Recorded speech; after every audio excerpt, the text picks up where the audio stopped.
For the past 5 days, I've been playing on a Minecraft world where the border expands for every 5 subscribers I got on YouTube. Starting the series at only 25 subscribers, we were able to hit over 1,000 subs in only 5 days. 1,350 to be exact. However, now that I've reached 1,000 subs, there's a new rule. I only have 3 lives, only 3 chances to beat the game.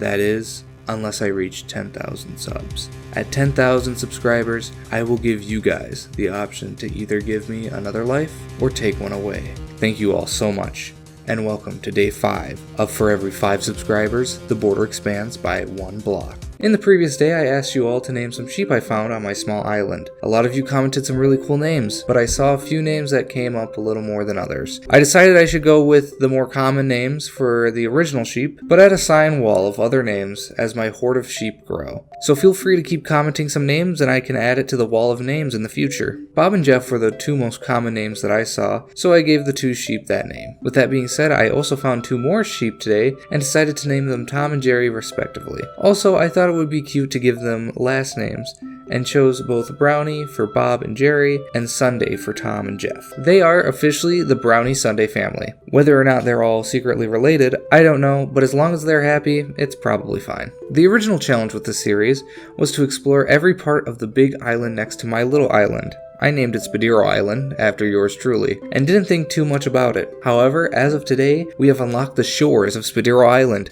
I decided to take a look at what there was to explore. While taking a look, I noticed something. The pillager outpost was mostly unlocked. Carefully, I swam to a small piece of land closer to the outpost to see what was over there. When I did, I saw that the pillagers had multiple prisoners, 2 iron golems and 2 allays. Even though I hadn't explored the island yet, I knew what needed to be done. I was going to save those prisoners, even if it cost me my life. It wasn't going to be an easy task. I had only gotten a somewhat sustainable food source yesterday, but if I could free those poor souls, then maybe I would have a chance to beating the Ender Dragon down the line. With that being said, I needed to prepare.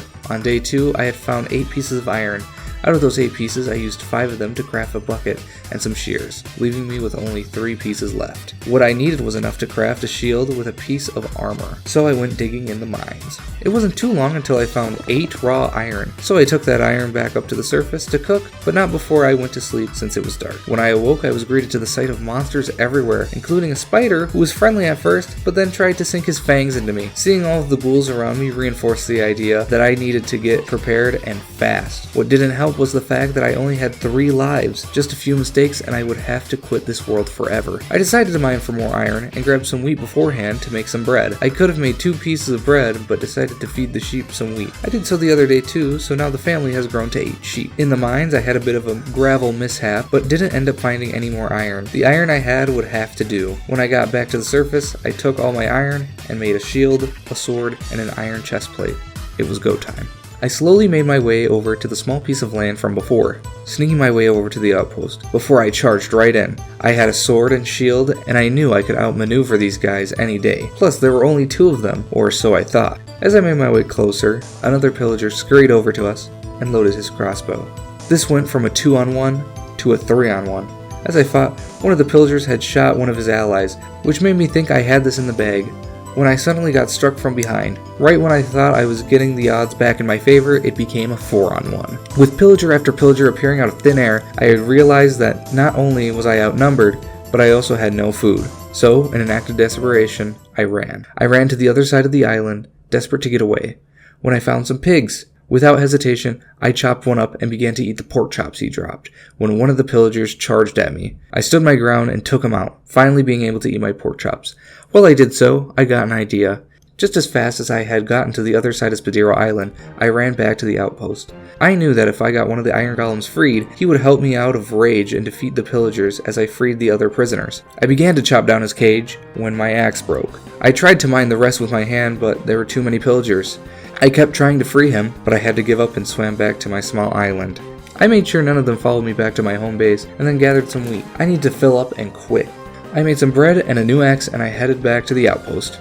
I tried to sneakily make my way back to the iron golem, which worked, and I was able to break him out, or so I thought. I looked around his cell to see if there were any pillagers nearby, and it just so happened that there were. I ran into the cage with the iron golem to try to push him out to get the pillagers, only for me to realize that the opening was too small for him. I opened up the cage and he began to pummel the pillagers around us. Using this opportunity, I ran to the top of the outpost to look for more food. When I got to the top, there was only one chest. There wasn't much in the chest, but there was a horn.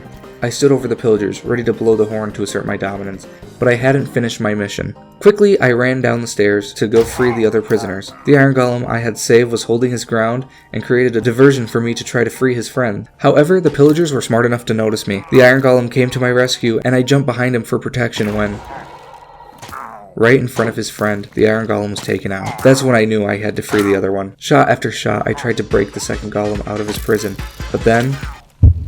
Was this it? Was this my first death? On the same day the 3 life rule was made, I was going to fall victim to it. I slowly backed up, and then I made a run for it. Luckily, I had gotten away. I came back home in order to make some bread and collect my thoughts. Once I had gotten some more food, I was ready to head back. As I got closer to the outpost, I saw that the pillagers had beaten the second iron golem. Knowing the pain that he was in, I knew what I had to do. I made a mad dash for him and broke him free from his confinement. Immediately, he began to charge at his tormentors. As he did so, I repaired him with a piece of his fallen comrade. However, the war was far from over. While the golem was distracted, a gang of pillagers teamed up on me, causing me to run towards the border. I realized that I was outnumbered once more, but using all my might, I defeated the pillagers and made my way to the allays. When I got to the allays enclosure, I heard footsteps approaching. Just when you think they're gone, more pillagers had tried to ambush me. One arrow after another flew by and bounced off my shield until, boom. Once more, I made a mad dash away from the pillagers. I just needed a moment to think. I started to head back to my island when I found the remains of the second iron golem. I had been too busy to realize they had gotten him too. With this, I had to finish things. At first, I tried to get a crafting table to make a shield, using the iron from my fallen allies, but the pillagers were relentless. Finally, I made a dive under the water. I had done it. The allays were freed. I began to hightail it back to my home when I remembered the Brownie Sunday family. I had to finish what I started. I turned around and I crafted a shield, and I took on the horde. It was going well. I had taken a few hits, but had eliminated most of the pillagers when suddenly, one wrong move and that was it for one of my lives. I thought for a moment on what to do when I ran once more. It was becoming night and I needed to light up my home and sleep. When I got to my home, I had found enough wheat for only one single loaf of bread, not enough to fill my hunger. However, I was determined to keep the sheep safe. I awoke and charged into battle. I lured the pillager onto the island, only to get a better high ground. I swung, he shot, I swung again, and he shot until I had done it. And now it was time to show any other pillager who was the victor.